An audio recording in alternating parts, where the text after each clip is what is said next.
D'accord, merci. Je suis docteur Setondi Achagba. Je suis médecin et je suis également Digital Project Manager. Le projet dont je voudrais vous parler, c'est HOPED. HOPED, c'est en anglais, attendez, assistance améliorée et inclusion pour les personnes à mobilité réduite, c'est-à-dire les personnes âgées, les personnes handicapées. Euh, je vais suivre le plan que vous voyez. Je vais parler du problème de la solution des offres, de l'offre et des services et de l'évidence. Mais avant de commencer, permettez-moi de vous raconter cette histoire qui m'a particulièrement marqué et qui a conduit à ce projet. Lorsque j'étais en sixième année, j'étais encore étudiant en sixième année, une mémé de 112 ans était amenée chez nous à la garde. Elle était gravement blessée. Elle était également dans le coma. Et il s'est avéré que cette mémé s'est fait ramasser par un motocycliste. Et qu'est-ce qui s'est passé?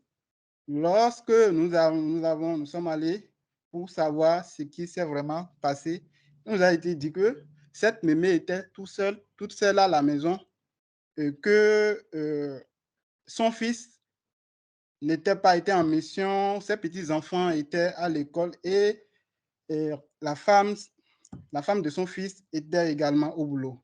Donc cette mémé était, voulait aller acheter à manger. C'était quelqu'un qui avait des antécédents de démence, donc qui ne se retrouvait pas bien. Et malheureusement, en voulant traverser la route, elle s'est fait ramasser.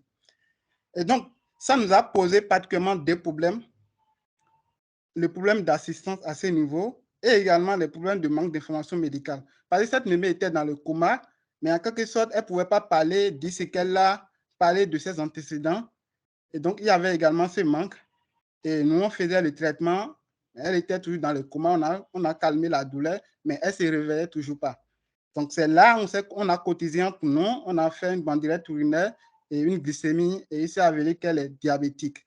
Donc, il y avait ces problèmes d'assistance qui manquaient et ces problèmes de manque d'information médicale à disposition. Donc, c'est ça qui nous a donné cette mission de fournir des services d'assistance et des soins de garde de qualité adaptés à ces personnes-là, à leurs familles, afin de favoriser leur bien-être chez eux. Et donc, le problème, c'est que le Bénin, tout comme les autres pays en développement, connaît une forte croissance des populations âgées et handicapées. D'ici 2025, la population va passer de 15 millions à 20 millions dans le monde. Et en 2050, selon l'OMS, cette population des personnes âgées va passer à 2 milliards. Et parmi ces 2 milliards, 80% vivront dans les pays en développement dont fait partie le Bénin. Donc, la croissance des personnes âgées, nous ne sommes pas épargnés. Et les personnes handicapées aujourd'hui au Bénin, c'est plus de 114 000. Et les personnes âgées au Bénin actuellement, c'est plus de 1 700 000. Et ces personnes font face à une vulnérabilité accrue, face à leur santé qui est fragile et aux croyances négatives. C'est les personnes, on les accorde souvent la sorcellerie et on s'éloigne d'eux. Et donc, c'est là que nous avons passé à UpAid pour régler ces problèmes d'isolement, d'abandon et l'accès limité aux soins de santé à ces personnes-là. Alors, qu'est-ce que nous avons proposé? C'est cette plateforme de Freeness, qui est une application web dédiée à ces personnes et aux familles et qui relie ces personnes à des professionnels compétents et qui est accessible.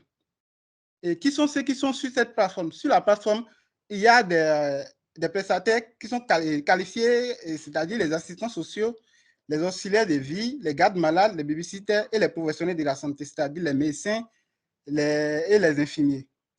Alors, j'ai parlé tout à l'heure de manque d'information médicale.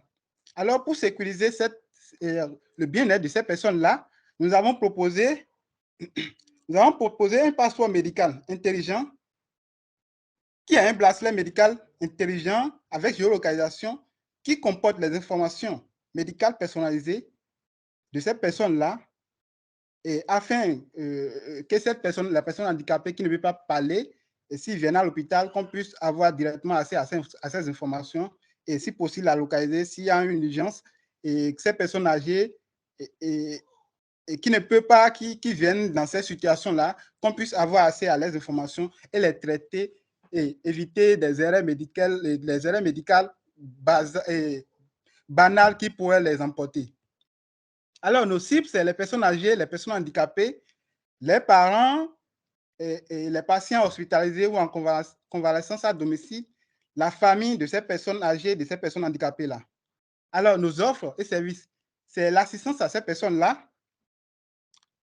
c'est la garde malade, c'est la garde des enfants, c'est les consultations médicales à domicile, c'est les soins infirmiers à domicile et c'est également le passeport santé universel que nous proposons. Alors, quels sont nos avantages par rapport aux autres? C'est le passeport santé universel qui a une offre unique de géolocalisation et comporte des informations médicales personnalisées et qui sera à un coût accessible pour tous.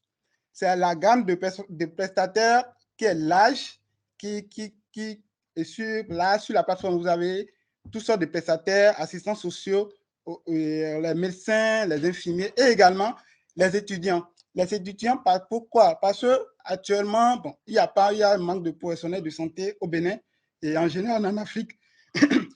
Du coup, nous avons pensé former ces étudiants-là et les mettre à disposition pour qu'ils puissent servir en tant qu'auxiliaire de vie et aider ces personnes-là. Alors, la sélection de nos prestataires est une sélection vraiment rigoureuse et il y aura un suivi et une évaluation de ces prestataires-là.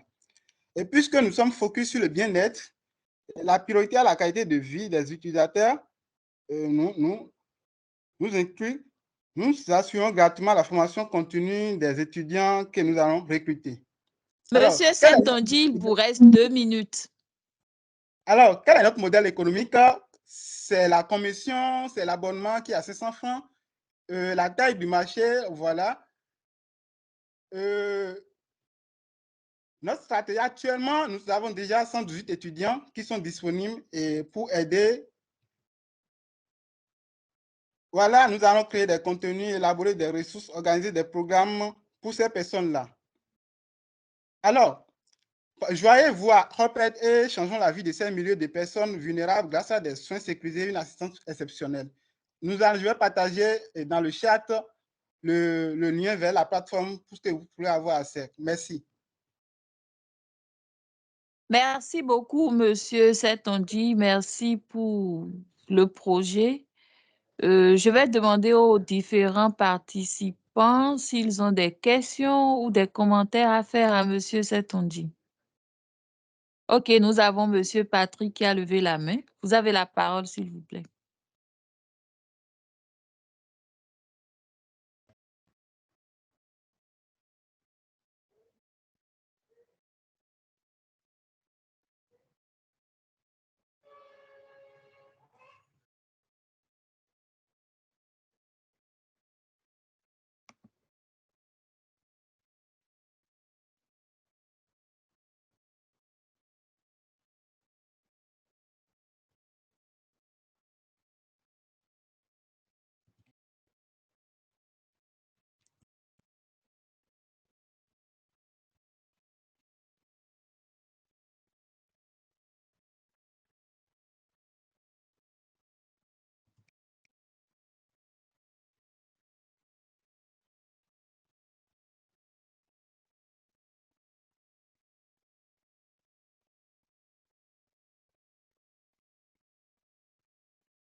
Allô?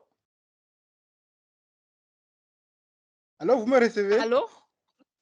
Oui, très bien. Monsieur Patrick, vous avez une question?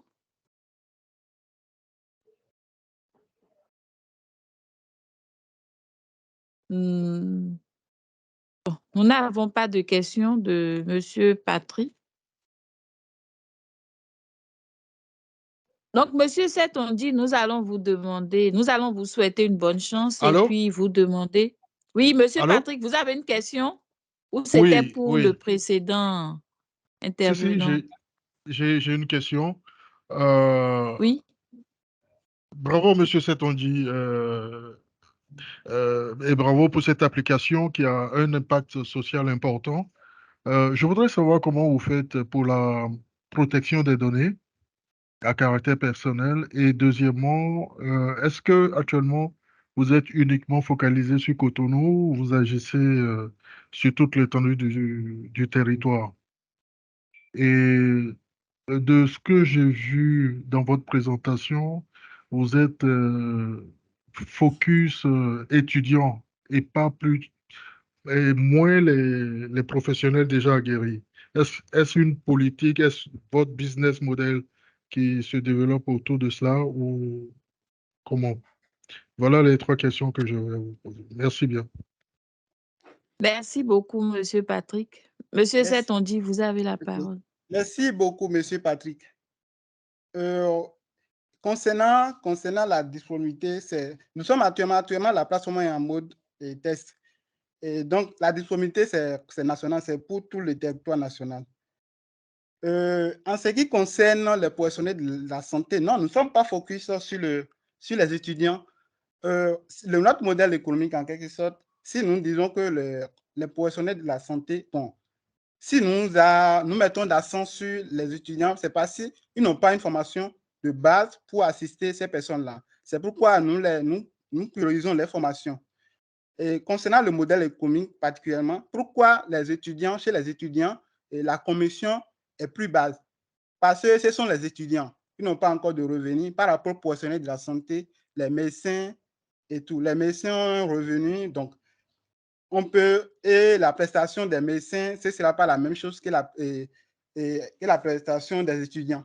Vous voyez, le chiffre qu'ils vont gagner, ce n'est pas la même chose.